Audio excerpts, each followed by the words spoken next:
Romance of Sui and Tang Dynasties, Chapter 56. And the chaos after the Sui dynasty collapsed. Around 618 CE, stability was, well, it was a myth. You had this fractured landscape where our sources say 2 or 3 dozen local kings and warlords popped up. Most of them were just driven by, raw ambition and survival. But the emerging Tang forces, they weren't interested in just surviving. They were aiming for the ultimate prize, consolidating all of China. I mean, the stakes were life or death, not just for the commanders, but for the whole direction of Chinese history. The source material kicks off with this ancient military principle that just defined the era. Arrogance leads to defeat. That sets the scene perfectly. Critical, high-stakes maneuver by the Tang, specifically by the Prince of Qin, Li Shimin, and his brilliant strategist, Zhu Mogong. They're leaving the capital, Shangnan, with this grand plan to go confront a massive rival up north, Lu Wuzhu. But what stands out immediately is the tension.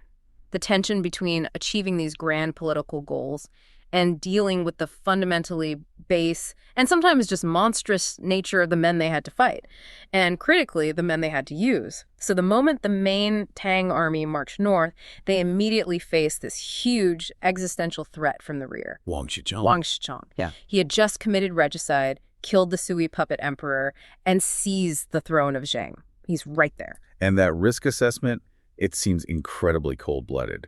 If Wang Shichong moves west and attacks the capital while the main army is committed way up north, the whole consolidation effort just collapses. It's over, yeah. So Ma Gong's advice to the Prince of Qin was that, look, rescue would be impossible. They needed to neutralize Wang Shichong without actually fighting him directly. And can't spare the truth. Exactly. The strategy demanded using an unstable third party, another warlord, as a distraction, as a shield, really. It was a purely cynical solution, just designed to let 2 rivals bleed each other dry. And the warlord they picked for this was Zhu Kan, the self-proclaimed king of Chu. He's stationed at Jutuan, and, our sources note he had recently defected to the Tang, so technically he's an ally, but a wildly precarious one. And that precariousness was strategic. Ma Gong proposes sending an envoy to Zhu Kan, not just with a regular alliance offer, but proposing a joint attack on the regicide, Wang Shichong. The lure, though, had to be completely irresistible for a man of his character. And the bribe was immense. The Tang promised Zhu Kan he could take all of Wang Shichong's treasure, all the valuables, precious jade. Plus, any land and people taken from Zheng, that's Wang Shichong's territory, would be shared by Tang and Chu. The source is so clear about this guy, it calls him a greedy and vulgar man. The original text is Tan Bei Zivu, it just highlights his absolute base nature. It's the perfect payoff for raw greed. But this is the point where the whole strategic calculation almost breaks down over a moral objection.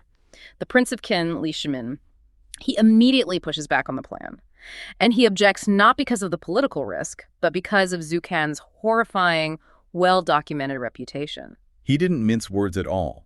The prince says flat out, this thief likes to eat people. And this wasn't, a rumor. The prince recounts a specific grotesque atrocity. Zhu Kan once hosted 2 named Sui officials, the scholar Lu Kangbian and attendant Yan Minshu. And then, in this just terrifying display of power, he ate their entire families. How do you justify aligning with a sociopath of that caliber? You don't. Morally, you can't. But you justify it strategically. Ma Gong offers the cold, hard logic for why this monster is the perfect tool for the job. He presented it as a win-win no matter what Zhu Kan decided to do. Okay, so what were the 2 wins? Win number 1. If Zhu Kan agrees, the Tang sends a tiny force, maybe 2,000 or 3,000 troops, just to give the Nkak some political cover. And this lets Chu and Zheng trample each other. It achieves that famous maneuver, the fisherman's advantage. Where you wait for 2 rivals to exhaust themselves. Exactly. Then the Tang can swoop in later. And the second win, the backup plan, is even more ruthless. If Zhu Kan refuses the alliance, Tang will just immediately outlack him instead. This action forces Wang Shichong to worry about his southern border, which completely neutralizes his ability to move west against the capital. Either way, the threat to Chang is gone. The main army can proceed north. It's a perfect example of, sacrificing short-term ethics for long-term survival. So what's the overall name for this brutal 2-step stratagem? This is the classic fake you destroys Guo plan. It's one of the 36 stratagems. You temporarily use an ally, in this case the state of Yu, to defeat a third party, Guo. And once that bigger threat is gone, the temporary ally, who is now weak or isolated, is eliminated immediately afterward. Zhu Kan was, from the very beginning, a disposable pawn meant only to buy time. So to pull this off, they needed a brave or maybe a foolish envoy. A scholar named Duan Ke volunteers. He says he had an old acquaintance with Zhu Can from when they were minor officials together. But the Prince of Qin hesitates again, and strangely, not because of the cannibalism danger, it's because Guan Ke had a known catastrophic character flaw. He was a heavy drinker. It seems almost impossible that a maneuver this massive could hinge on a single vice. It does. But Duan Ke, he knows the stakes, and he makes this solemn promise. He says, I have already quit drinking.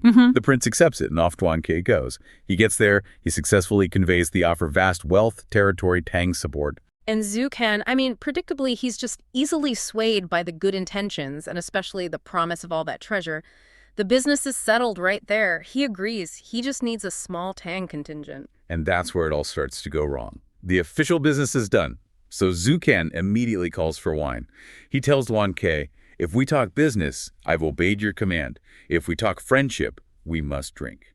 The source material really drives home the vice here. It describes how people who are greedy for drink, they're moved just by the sight of it, and Duan Ke completely forgets his solemn promise. He lifts the cup and starts drinking heavily with his host. They're laughing, drinking, totally intoxicated. And while he's completely drunk, Duan Ke makes a truly catastrophic mistake. He starts taunting his host.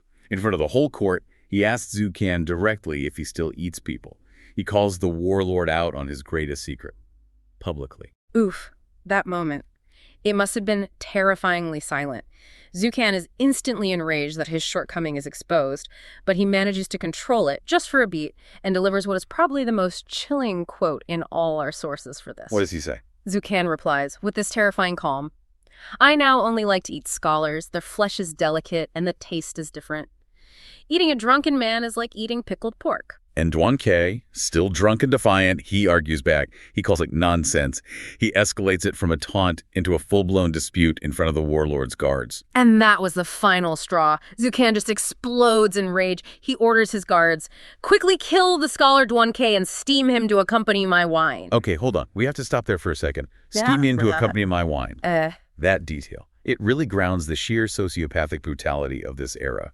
A named, scholarly figure killed and cannibalized just because of a drunken taunt and a broken promise. The diplomatic mission was a spectacular, horrifying failure.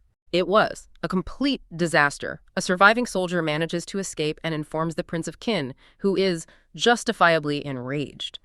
Our sources say the prince was so consumed by fury, by the need for immediate personal vengeance, that he prepared to personally lead the main army to Jutuan to settle this score. He was ready to abandon the entire grand strategic campaign against Lu Wuzhu. But this is where the genius of grand strategy reasserts itself, and it's bolstered by some timely luck. Just as the prince is consumed by this emotional outburst, two critical pieces of information arrive, and they change the entire military calculus. Right. First, General Li Jing returns from a separate campaign. Second, another warlord, Zhang Shangxiang, defects to the Tang, and he brings 2,000 or 3,000 experienced troops with him.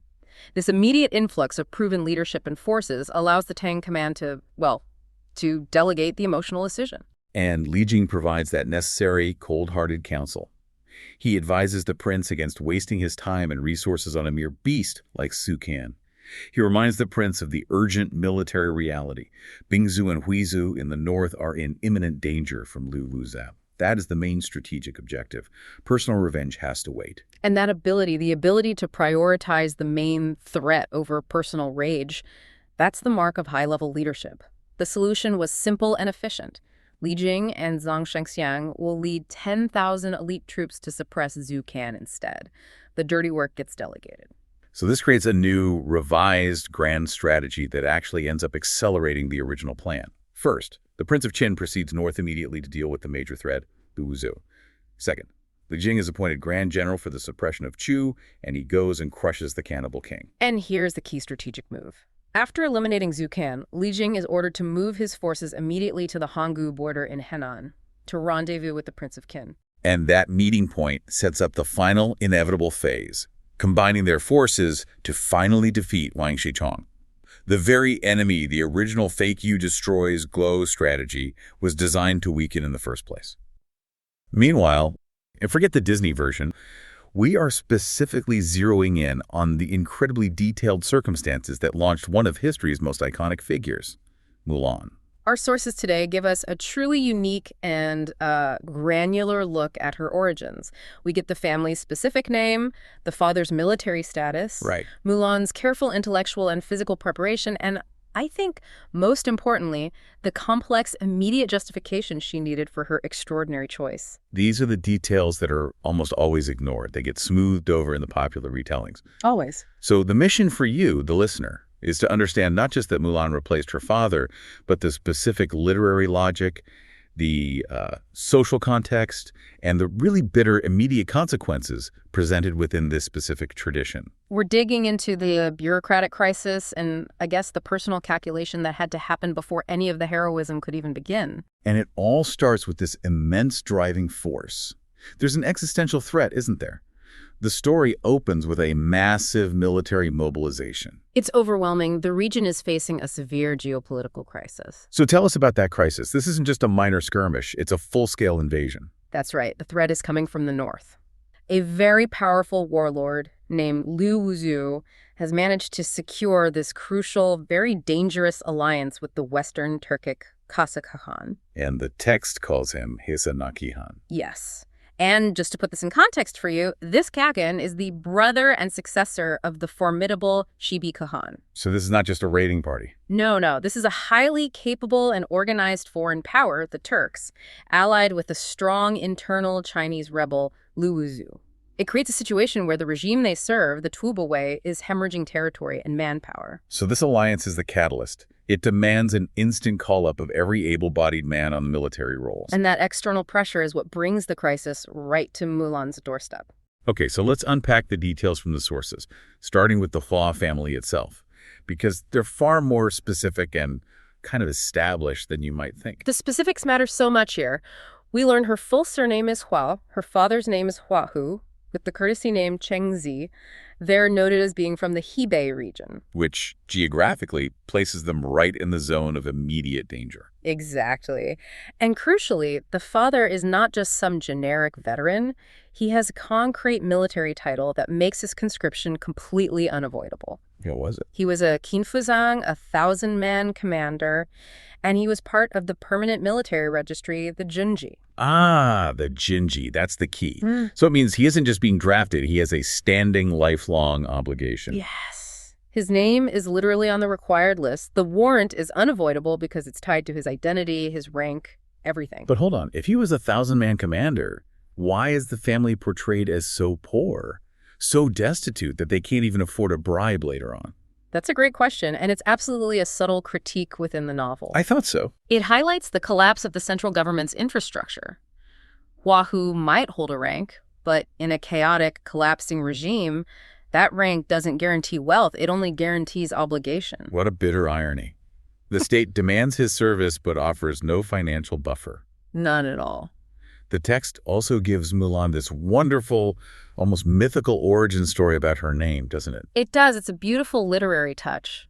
Her parents had been cultivating a rare, exotic Mulan tree for years, but it just refused to bloom. And then The moment Mulan was born, the tree suddenly burst into these thick, beautiful flowers. So they named her Mulan.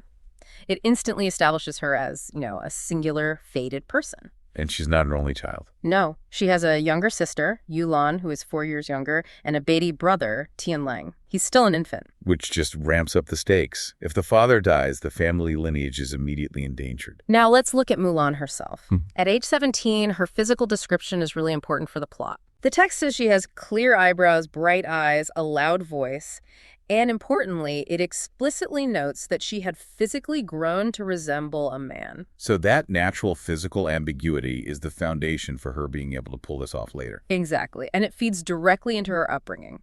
Since her parents didn't have a son at first, her father basically trained her as if she were one. He taught her archery and shooting. And what she avoided is just as important. Yes, she actively avoided what the text calls needlework, or nianzhen nongxian. Instead, she preferred literacy, sheji gazir, and spent her time studying military strategy, jianju bingfa. So this decision she makes is much more informed than impulsive. She has the physical training and the intellectual curiosity. It's a potent combination, and it was sort of uniquely possible in the North. While society limited women's work, Skills with a bow and horse were surprisingly common up there. So she was able to practice. Constantly. She rode frequently in the wilderness, which gave her the physical conditioning for the life of a soldier. But all this preparation suddenly hits a wall. Her father, Wahoo, comes home. And he's lamenting. The recruitment effort is underway, he's on the registry, and he sees no way out. And his wife, Yuan Shi, asks the obvious question. Can't we just pay for an exemption? Bribe someone? He dismisses it instantly, and his reason reveals the total chaos of the regime. He says too many people are already buying exemptions. So the system is flooded. It's flooded. So it's fiscally impossible for him. He has no money, and it's administratively impossible for the regime to accept any more bribes. They need bodies now. And then the window just slams shut. Completely. The sources say the military warrants arrived like snowflakes. They demand Wahoo report immediately. Provisions were issued, and they were ordered to leave within a crushing 3-day window. Just sorrow for the whole family. Pure sorrow. That 3-day window is just a sign of extreme desperation. Which brings us to Mulan's internal reaction. And she doesn't just act on pure emotion. She actually uses history and critical thinking to give her desperate act some moral weight. This is really the centerpiece of her characterization in this novel. She considers the cold, hard facts. Her father is old, there's no elder brother. If he dies out there, his bones might never even return home. And that, for this culture, is the ultimate filial failure, the ultimate disaster for the family line, an ancestor without a proper tomb. Exactly. Her primary fear isn't just his physical loss, it's the spiritual and familial obliteration that would follow. She is trying to ensure the continuity of the Hua line. And to justify this, she looks for historical precedent. She's searching for evidence that what she's about to do isn't just crazy, but that it's part of a tradition. And she finds it. She cites Sun Wuzi, who we know as Sun Tzu. He famously trained female soldiers during the wars between Wu and Yu. This is a scholarly reference. She's read the classics. She has. And she doesn't stop there. She finds specific named examples. The embroidered banner woman general and the brocade umbrella madam, both successful female military figures from the early Sui dynasty. So in her mind, she's joining a lineage of women warriors. She's not forging a new path entirely on her own. That's her logic. And it leads her to this revolutionary conclusion about gender. She determines that loyalty and filial piety are not exclusive to men, not just to those who wear headbands or Deitushin. And she couples this with incredible self-confidence, even Boastful. boastful almost. She vows to surpass those useless men, Nongbao Nancy. That is such a powerful statement. It's a moral judgment on a failed patriarchy. Her core mantra becomes, those with resolve will succeed. So she decides, I will disguise myself. I'll substitute for my father. And she thinks if she's clever, she won't be exposed and she can be back in a year or two. She definitely underestimates the time, but not her own capability. Which brings us right to the logistics of the deception. It moves from justification straight to execution, and this part is full of brilliant practical details. First, she checks the gear, tries on her father's helmet, his armor, but the real constant challenge for a woman trying to do this was always the gait, how she moved her body. This is such a vital moment in the text. It reveals the most culturally significant part of the disguise. Her feet. Yes. She notes, luckily, that her golden lotuses, a reference maybe to foot binding, but here it just implies small feet. We're not too small. What a detail, a miracle of natural anatomy that saves her plan. If her feet had been bound or even just extremely small, the whole thing would have been impossible. But she's athletic, unconfined, and she takes active measures. She implements this brilliant practical fix. She wraps foot straps inside her boots. Why? To ensure her walk lacked any telltale swaying, or what the text calls a delicate posture, the Nyonajitai, she is literally engineering a masculine walk. That shows incredible forethought. She's not just putting on clothes, she's analyzing and correcting the social signals her body gives off. And after all that effort, she looks at her reflection in a water jar, sighs, and concludes she could pass not just as a commander, but as a general. She's convinced herself. Yeah. Which is the final step before she has to face her family. And their reaction is predictable terror. They find her in the armor and immediately call her proposition crazy. And the father's just devastated. He's crying. And his response reveals so much. He says he regrets that she's a daughter, because if she were a son, she could have gone off and sought glory and honor for the family legitimately. He sees her potential, but he's trapped by convention. But Mulan is firm. She turns his regret into her rationale. She tells them not to worry. She says lots of ladies and princesses escape in disguise during times of chaos. Her argument is that her sacrifice will save their lives and secure her younger siblings' future. And she adds a very stern, calculated warning. She does. She urges them to let her leave quietly immediately so the neighbors and soldiers don't find out she's a woman and bring shame on the family. She's protecting their reputation as much as their lives. The moment of departure is stark. The next morning, fellow soldiers arrive, calling for Wahoo. And Mulan, fully disguised, just rushes out and announces she's taking his place. And the deception works. Instantly. Instantly. The soldiers are completely fooled. They actually praise Wahoo for having such a great son. The irony is just palpable. They're praising the success of the very deception she had to perform. And Wahoo can only agree, tearfully. Mulan bows to her parents, grabs her gear, and leaves. Swiftly. And her father tries to escort her. He does, desperate for one last moment. But Mulan, sternly and harshly, the text says Yan Chilis, compels him to turn back. She has to. She refuses the lingering farewell to preserve the disguise. She has to be a soldier now. It's a harsh, clinical exit. All designed to protect the plan. It's a successful deception, a successful departure. But this is where the story pivots so dramatically. This heroism comes with a devastating, immediate cost to the very family she tried to save. This is maybe the most profound insight in this entire version of the story. Immediately, the external reaction is just poisonous. Neighbors criticize the parents for sending their big daughter down such a dangerous path, implying they valued their own lives over hers. But the communal gossip is so much worse. The sources say the gossiping women suggested the parents were just letting her go to the army to, quote, pick a suitable man to be happy with. Oh, wow. Think about the weight of that slander. She performs the ultimate act of filial piety, and the community twists it into a narrative of shame, suggesting she was being frivolous. A severe social indictment on the family's reputation. And the internal consequences are just as bad. The sacrifice she made to save her father from the battlefield, it ends up killing him anyway. Precisely. Wahoo was consumed by constant worry. Anxiety over his daughter's life, the community scorn, the strain of her absence. He falls ill within a year of her departure and passes away. A year? The text uses the phrase, Woohoo eyes a lamentation of profound sorrow. So she saved him from battle, only for the psychological and social pressure to kill him inside of 12 months. A tragic irony built right into the story. And that seals the family's fate. The mother, Yuan Shi, was left struggling to survive while raising two young children with no support. What happens to her? The text notes that due to the total collapse of the household, she was eventually forced to remarry a man named Wei in the same village. Okay, let's shift scenes.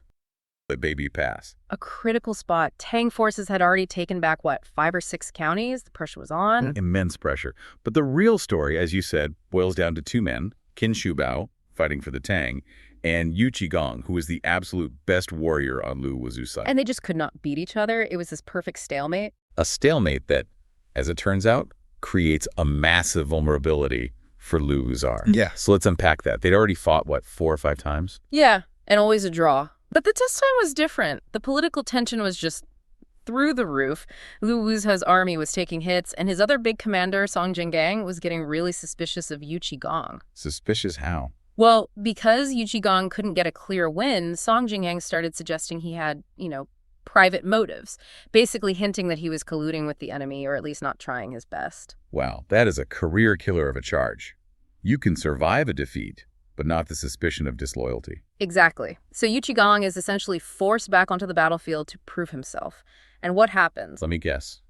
Another draw. Another 100+ rounds of fighting, and still a draw. The sun's going down, Qin Wang is getting worried, and signals for Qin Shubao to retreat. But Qin Shubao is just running on pure adrenaline at this point. Yeah. He ignores it. He actually tells his men to light torches, basically signaling for a night battle. And Yu Qigong sees this and immediately responds in kind. He lights his own fires until the whole field is, and the source says this, bright as day. He just roars back, I am ready. It's this incredible mutual obsession. It is. They fight another 100 rounds, and they are still completely inseparable. And this is where the story just goes off the rails into legend. Yu Qigong gets frustrated with just, swinging weapons. Yeah. And suggests this thing called the Bingli Fnei, a test of strength. Right. And his first idea, which is what you often see in the later stories, was to just treat blows. You hit me with your mace, I'll hit you with my whip. Which is insane. Totally. And Qin Shi Bao's response here is just a perfect definition of the warrior code of honor. He shuts it down immediately. What does he say? He says their bodies were gifts from their parents. They're sacred. Striking each other's flesh like that is only for, like, dead things, animals, iron cauldrons, piles of dirt.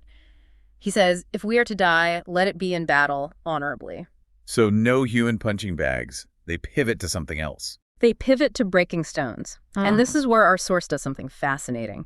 The author literally steps in to correct the record. A little meta-commentary. Yeah, the text says, that the later stories about them hitting each other are false. It says, the real event was this test of strength against stones. It's an author trying to preserve historical accuracy. And these weren't just any stones. They were huge, right? Yeah. The estimate is 1 to 2,000 jin. A jin is about 1.3 pounds, so we're talking about stones that weighed well over a ton. And the weapons were just as monstrous. Yu Qigong's whip was over 120 jin. Just a massive iron bar, basically. Qin Shi Bao had 2 maces, 64 jin each, and they swapped weapons for the test. Okay, so Yu Qigong gets the maces, which are actually a bit lighter than his whip. Right. He steps up. He strikes the stone 3 times. The first 2 just make a dent, maybe 2 or 3 inches deep. Right. But on the third strike, he puts everything into it, and he splits the stone in half. A huge display of power. Now it's Qin Shi Bao's turn. All the pressure's on him, and he has the heavier single whip. And he does something different. He prays to heaven first. He asks for the mandate of the Tang Emperor to guide his hand. A little divine intervention. Maybe. He strikes the stone. The first blow leaves a huge mark. The second blow splits it completely to the base. 2 strikes. He wins. Well, that's what he says. Qin Shi Bao claims victory, but Yu Qigong immediately argues that the weapons were different weights. They're about to go at it again when Qin Wang finally steps in. He'd been watching this whole time. The whole time. He sends out soldiers with a jar of wine and a plate of beef, basically saying, all right, you two, that's enough, have a snack. And how does Yu Qigong respond to that? He's so stubborn, he refuses the food, insists on fighting more, but the Tang army sounds the final retreat and the contest is over. But that moment, that bizarre, honorable, and weirdly friendly contest ends up being his undoing. It was the fatal error, because scouts were watching everything. And they report back to Song Jing, the suspicious commander. Who now has all the proof he needs. He hears about the duel, the night battle, the sharing of food, or at least the offer of it. So he sees fraternization, not honor. He sees collusion and negligence. He accuses Yu Qigong of leaking military secrets and demands his execution. And Lu Wusu, the warlord, actually agrees. Immediately. He's panicking from the Tang advance. He needs to look strong. He orders the death sentence. It takes a bunch of other generals begging to get his life spared. So he's not executed, but he's finished. Oh, completely. He's demoted on the spot, stripped of his command, and sent way to the rear to a place called Jiju to guard the army's grain supplies. He goes from their greatest warrior to a glorified warehouse guard. It's a self-inflicted wound. They just took their best player off the field and put him in charge of their single biggest vulnerability. So what was the reaction on the Tang side? What did their commander, Su Maogong, think when he heard this news? He was just thrilled. Unmitigated glee. He knew Lu Wusu had just handed them the entire campaign on a silver platter. Because their biggest obstacle was now out of the way, and their lifeline was exposed. Exactly. Xu Maogong knew precisely where to strike next. And this is where the whole conflict shifts. It stops being about honor and duels, and it becomes a war of pure logistics. Right, because while this is happening, the Tang advance is picking up speed. A general named Zhun Shang defects and just hands Baibi Pass over to Qin Wang. That causes a rout, doesn't it? A total rout. Lu Wusu's army is decimated, loses something like 8 out of 10 men.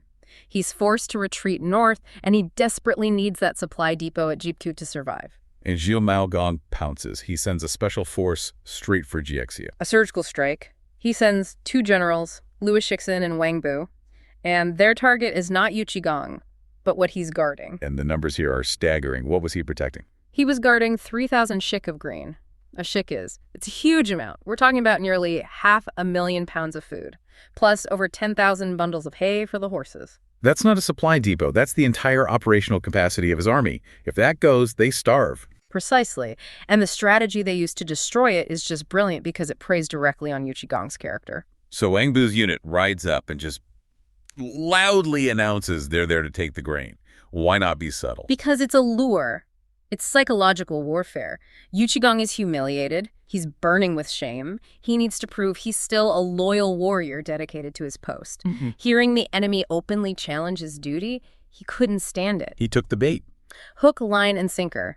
He gets enraged and chases Wang Bu for, the sources say, 50 or 60 rounds of combat, with Wang Bu just pretending to flee, leading him farther and farther away. And while Yu Qigong is a few miles away defending his honor. Louis Shixin arrives at the depot completely unopposed. And then the inevitable. A massive fire, everything, the grain, the hay, all of it burned to ash. The logistical spine of Lu Wuzu's army was just gone. So when Yu Qigong sees the smoke, he knows it's over. He rushes back, fights his way into the city of Jiexi, but it's too late. Qin Wang and the main Tang army arrive and surround him. He's trapped with no food and no hope of rescue. So now, finally, they try to negotiate. Qin Wang sends the newly defected general Sun Yang to talk to him. And Yu Qigong, even now, is all about his code. He gives one condition for surrender. What is it? He says he will only surrender if his lord, Lu Wuzu, is confirmed dead. Otherwise, he'll fight to the death. Which is a problem for Qin Wang. He doesn't want a long, bloody siege. But this is where that other piece of the puzzle, General Lu Shirang's secret mission, comes into play. Yes, Lu Shirang had been sent on this incredibly high-risk diplomatic mission. Lu Wuzu had been trying to get help from a powerful northern leader, the Hesekaren. And Lu Shirang's job was to stop that alliance. Stop it, and if possible, flip it. He went loaded with gold and jewels, but also with some very good intelligence. That was the angle. He knew the Kagan was already angry with Lu Zu. In previous campaigns, Lu Wuzu had taken all the best loot silks, women, everything for himself, and left the Kagan's troops to be the vulnerable rear guard. He was a bad ally. A greedy, unreliable ally, so Lu Shirang just pours fuel on that fire. So when Lu Wuzu and Song Jingyang, defeated and starving, finally flee to the Kagan's camp looking for help, the Kagan sees an opportunity, not for an alliance, but for revenge and profit. The source says he used a stratagem, basically a trick, and had them both killed. Wow. So Lu Shirang returns to the Tang camp not with the treaty, but with 2 severed heads. The heads of Lu Wuzu and Song Jingyang, the perfect, if gruesome, answer to Yu Qigong's demand. Qin Wang knows it immediately. He sends the heads over the wall to Yu Qigong in Jixiu. And Yu Qigong's reaction, it just tells you everything. It does. He recognizes his former lord and his accuser, Song Jingyang.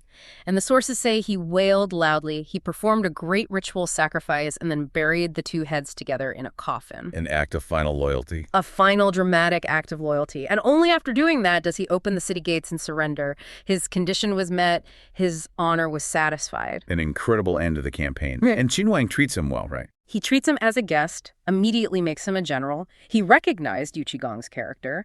And Lu Shirang, the diplomat who won the war, gets a huge promotion. So when you look back, the entire collapse of Lu Wuzu's regime was this chain reaction. It starts with a bizarre stone-breaking contest, which leads to a political demotion, creating a tactical vulnerability. Which is then perfectly exploited, forcing the warlord to flee right into the arms of a vengeful third party that had been set up by brilliant diplomacy.